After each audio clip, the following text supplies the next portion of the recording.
Good morning mga kabayan. Welcome pong muli sa ating panibagong update rito po sa SLEX Toll Road 4 sa portion po ito mga kabayan ng San Pablo Interchange. Dito po sa Barangay San Miguel, San Pablo City, Laguna. Mula rito mga kabayan, papunta tayo roon sa may Barangay San Miguel, Alaminos, Laguna. Naway samahan niyo po si Purkay Studio. Paki-like, share at subscribe na rin. At huwag po tayo mag-skip sa ads mga kabayan. Napakalaking tulong na po yan sa pabablog natin, sa suporta ninyo. Thank you po. At ito na po yung San Pablo Interchange na napakalaki na po ang progress mga kabayan. Dito po sa San Pablo Interchange mga kabayan, magkakaroon ng tulay dito sa taas na ito. Ayan po, yung area na yan dito, both side, lalagyan rito ng tulay mga kabayan. So ngayon approaching tayo doon sa Barangay Santa Veronica. Masisilayan natin rito mga bayan yung mga dambuhalang girdero. Naka-prepare na po yan mga bayan para sa gagawing tulay dyan sa trumpet design dito sa San Pablo Interchange. So approaching tayo sa susunod na barangay, Barangay Santa Veronica.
Ito na po mga bayan. Ayan, may tulay na po rito, tapos na, may buhos na rin. At yan na po yung Barangay Santa Veronica Road. Pakanan papuntang San Pablo City proper, pakaliwa papuntang Alaminos San Pablo Bypass Road. Diretso po tayo rito mga bayan. Ayan po yung tulay na ginawa. So tatawid tayo rito sa Barangay Santa Veronica Road. Ayan po yung papuntang San Pablo yung motor na yan. So approaching na po tayo, lampas tayo konti rito, approaching tayo papuntang Barangay San Benito.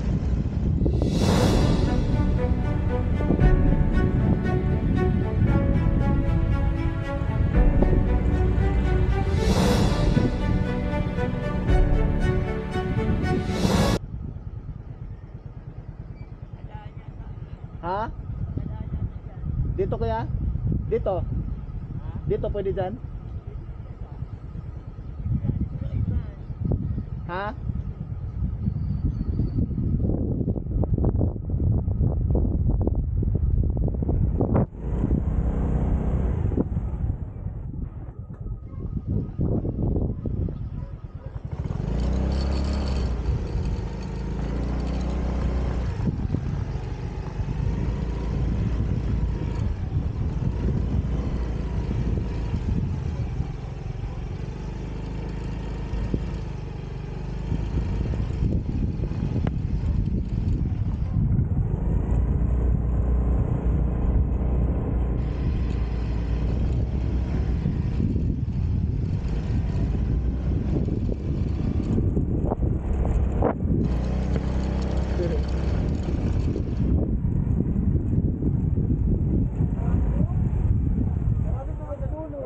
Sarado sa dulo kaya?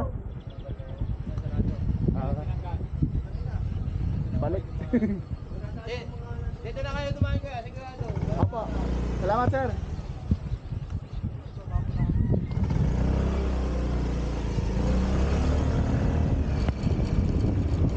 So dito sa porsyon ng Santa Veronica mga kabayan, hanggang dito na po ang paglatag ng concrete cement. Ang bilis.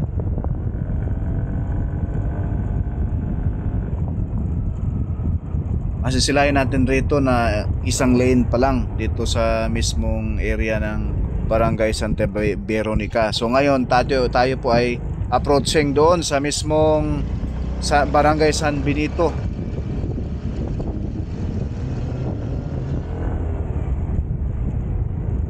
Kuya, Barangay Santa Veronica po ba ito?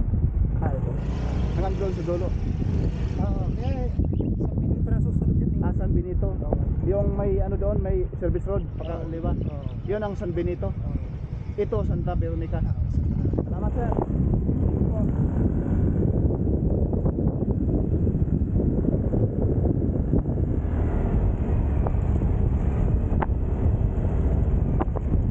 Sa portion na ito mga bayan, dati mga last 2 months, no?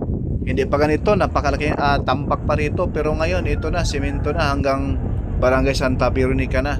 So sisilipin natin itong alignment na ito papunta doon sa Barangay San Benito, kung ilang lane na. So dito po masisilayan natin mga bayan, 3 lane na po ito papunta doon sa Barangay San Benito. Ayan po mga bayan, no? Ayan, masisilayan natin 3 lane na po dito, no? 2 lane na lang yung dinadaanan natin ngayon. Dito na lang po ang lalatagan ng concrete cement. Tingnan rin po natin dyan sa unahan yung mismong concrete box culvert kung tapos na. Kasi may mga drone shot din po tayo dyan dati mga kabayan. So paspasan na rin po ang trabaho rito, no? Kahit magpapasko, tuloy-tuloy pa rin ang gawa. Sana all. Build better more. Sana all.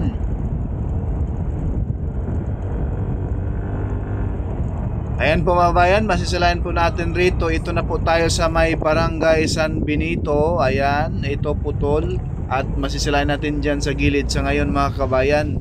Ipakita ko po sa inyo ngayon. Sobrang naka-excite, no? Dahil itong concrete box culvert, ito po yung mismong service road papasok sa papunta roon sa bypass road, Alamino San Pablo bypass road. Ayan po yung mismong concrete box culvert. Dati puro bakal pala ang, pero ngayon tapos na, buhos na.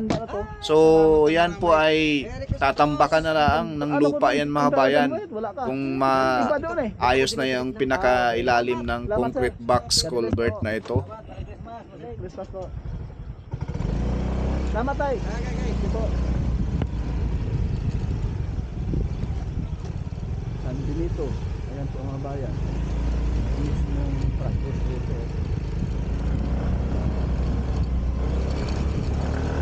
So ngayon mga bayan, may mapa tayo. Ayan po.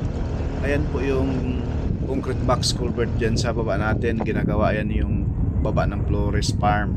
Yan po yung parang ilog na yan. Dyan po yung mismong concrete box culvert. Patagos na yung area na yan papunta doon. Ayan po yung kalsada doon sa unahan. So dito na po tayo.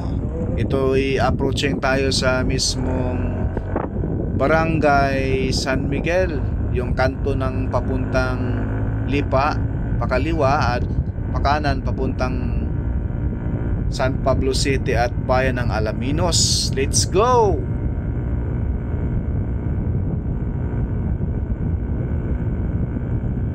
Grabe mga kabayan, tapos na pala rito sa areang ito, no? Mula rito sa Barangay San Benito papuntang Barangay San Miguel. Sana all.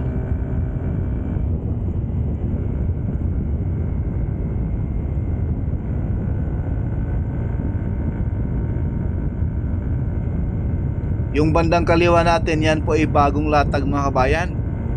So napakarami pong mag-abang nitong SLEX Toll Road 4 kahit ma-open lang daw mula sa Santo Tomas Interchange hanggang Macban Interchange, San Pablo Interchange at Yaong Interchange. Napakalaking tulong na po yan mga kabayan, at malaking mahabang oras ang matitipid dyan sa trapiko dyan sa San Pablo, Alaminos, Santo Tomas mga kabayan. Once na ito'y mabuksan, sabi nga po ni Sir Ramonang sa fourth quarter ng 2025, abang-abangan natin dahil ngayon pala ang ay 2024 na may halos 80%, 85%. Tapos na po ang paglatag ng concrete cement dito sa package B at package C.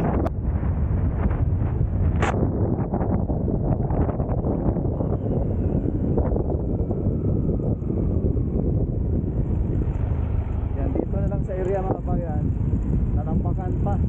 Ayan, dito. Yan na yung intersection dyan.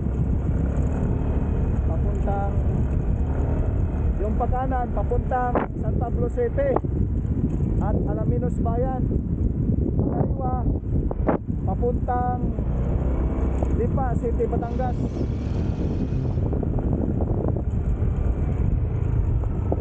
Yan na yung progress ngayon rito mga bayan, oh. Ang laki na ng dito, progress.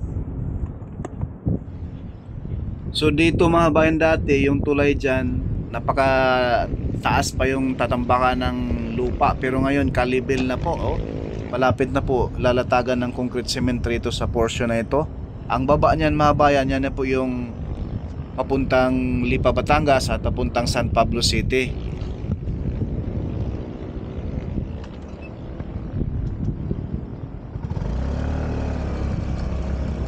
Yan, lalagyan ang tulay yun dyan mga bayan.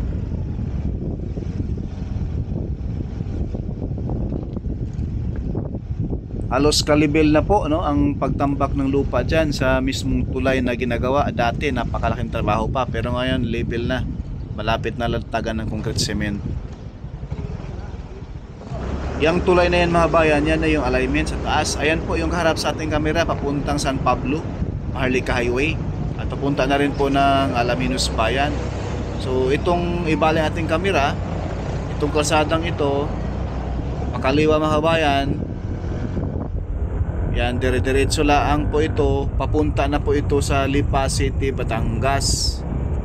At yung intersection dyan, makaliwa papuntang San Vicente, yan na po yung Alaminos San Pablo Bypass Road. Tatawid rito. Yung mga sasakyan na malaki na yan, galing kanan, yan po ay galing doon sa San Juan, Santo Tomas. Yan na po yung karugtong sa Alaminos San Pablo Bypass Road. Itong intersection na ito mga bayan. Yung kanan, yan na po yung Alaminos San Pablo Bypass Road. Yan lang po muna ang ating latest update rito sa SLEX Toll Road 4. Porca Studio hindi sikat pero nag-aabot ng balitang tapat. Like, share, and subscribe.